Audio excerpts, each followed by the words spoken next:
Medical ഷോപ്പിൽ നിന്ന് മരുന്ന് മാറി നൽകിയതിനെ തുടർന്ന് 8 മാസം പ്രായമായ കുഞ്ഞ് ഗുരുതരാവസ്ഥയിലായി. പനിക്കുള്ള സിറപ്പിന് പകരം ഡ്രോപ്സ് ആണ് കണ്ണൂർ പഴയങ്ങാടിയിലെ ഖദീജ മെഡിക്കൽ സ്റ്റോറിൽ നിന്ന് നൽകിയത്.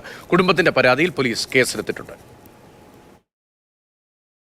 കഴിഞ്ഞ ശനിയാഴ്ചയാണ് കടുത്ത പനിയെ തുടർന്ന് 8 മാസം പ്രായമുള്ള മകനെയും കൊണ്ട് ചെറുകുന്ന് സ്വദേശി സമീർ പഴയങ്ങാടിയിലെ ക്ലിനിക്കിലെത്തിയത്. കുഞ്ഞിന് ഡോക്ടർ കാൽപോൾ സിറപ്പ് കുറിച്ച് നൽകി. എന്നാൽ ഡോക്ടറുടെ ഈ കുറിപ്പടിയുമായി ഖദീജ മെഡിക്കൽ സ്റ്റോറിലെത്തിയ കുടുംബത്തിന് ലഭിച്ചതാകട്ടെ കാൽപോൾ ഡ്രോപ്പും. അപ്പോൾ ഡോക്ടർ പറഞ്ഞത് ഇത് ഹൈ ഡോസ് ആയിട്ടുണ്ട്, ഇത് വയറ് കഴുകിയാൽ ഇനി ക്ലിയർ ആവില്ല, ഇത് രക്തത്തിൽ അലിഞ്ഞു പോയി, 2 ദിവസം കഴിഞ്ഞില്ല, അതുകൊണ്ട് ഇത് ലിവറിനെ നല്ലോണം ബാധിക്കും. 24 മണിക്കൂർ കഴിഞ്ഞതിന് ശേഷം നമുക്കൊരു ടെസ്റ്റ് എടുക്കാം, അതിൽ റിപ്പോർട്ട് എങ്ങനെ വരുന്നു നോക്കാൻ പറഞ്ഞു.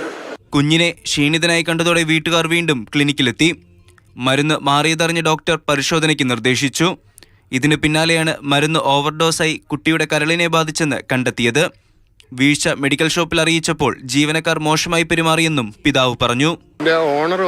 ഓണറോട് സംസാരിച്ചപ്പോൾ ഓണർ ഭയങ്കര നമ്മളെ അറ്റാക്ക് ചെയ്യുകയാണ് ചെയ്തത്. നിങ്ങൾക്ക് എന്താണോ ചെയ്യാൻ പറ്റും നിങ്ങൾ ചെയ്തോ, നിങ്ങൾ കേസ് കൊടുത്തോ എന്ന് പറഞ്ഞിട്ട് ഒരു ഗുണ്ടാ സ്റ്റൈലിലാണ് അയാൾ നമ്മളോട് സംസാരിച്ചത്. ചികിത്സയിൽ തുടരുന്ന കുട്ടിയുടെ ആരോഗ്യനില മെച്ചപ്പെട്ടു. മെഡിക്കൽ സ്റ്റോറിനെതിരെ പഴയങ്ങാടി പോലീസ് കേസെടുത്ത് അന്വേഷണം ആരംഭിച്ചിട്ടുണ്ട്. മാതൃഭൂമി ന്യൂസ്, കണ്ണൂർ.